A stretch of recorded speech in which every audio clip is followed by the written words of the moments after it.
கவுந்தப்பாடியில் பல் டாக்டர் வீட்டில் பட்டப்பகலில் 10 லட்சம் ரூபாய் மதிப்புள்ள நகை மற்றும் பணம் கொள்ளை. வீட்டின் பீரோவிலிருந்த 17 சவரன் நகை மற்றும் 20,000 ரூபாய் பணத்தை கொள்ளையடிக்கப்பட்ட சம்பவம் பரபரப்பை ஏற்படுத்தியுள்ளது. கொள்ளை சம்பவம் குறித்து கவுந்தப்பாடி போலீசார் விசாரணை நடத்தி வருகின்றனர். போலீசார் நடத்திய விசாரணையில் தெரிந்த நபர்களே கொள்ளையில் ஈடுபட்டிருப்பது தெரியவந்தது. ஈரோடு மாவட்டம் கோபி அருகே உள்ள கவுந்தப்பாடி ஓம் சக்தி நகரை சேர்ந்தவர் ராஜு மகன் குமாரசாமி. இவரது மனைவி சவுண்டீஸ்வரி.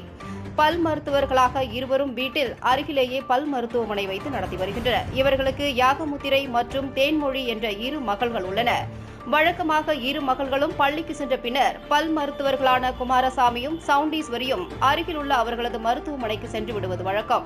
இந்நிலையில் வழக்கம் போல் குமாரசாமி மருத்துவமனையில் இருந்துள்ளார். அப்போது மருத்துவமனைக்கு வந்த சவுண்டீஸ்வரி சிறிது நேரத்திற்கு பிறகு வீட்டிற்கு சென்றுள்ளார். அப்போது வீட்டின் முன்பக்க கதவு திறந்திருப்பது கண்டு அதிர்ச்சியடைந்த சவுண்டீஸ்வரி வீட்டிற்குள் சென்று பார்த்துள்ளார்.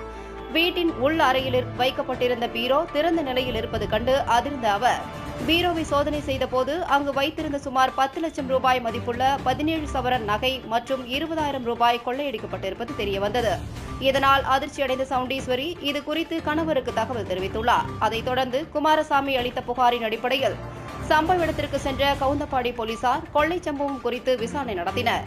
போலீசார் நடத்திய விசாரணையில் மருத்துவமனைக்கு சென்றவுடன் வீடு திரும்ப வேண்டும் என்பதாலும் வீட்டின் மிக அருகிலேயே மருத்துவமனை இருப்பதாலும் சவுண்டீஸ்வரி வீட்டின் கதவை பூட்டாமல் சென்றுள்ளதும் அவர் மருத்துவமனைக்கு செல்வதை கண்காணித்த கொள்ளையர் உடனடியாக வீட்டிற்குள் புகுந்து நகை மற்றும் பணத்தை கொள்ளையடித்திருப்பது தெரியவந்தது.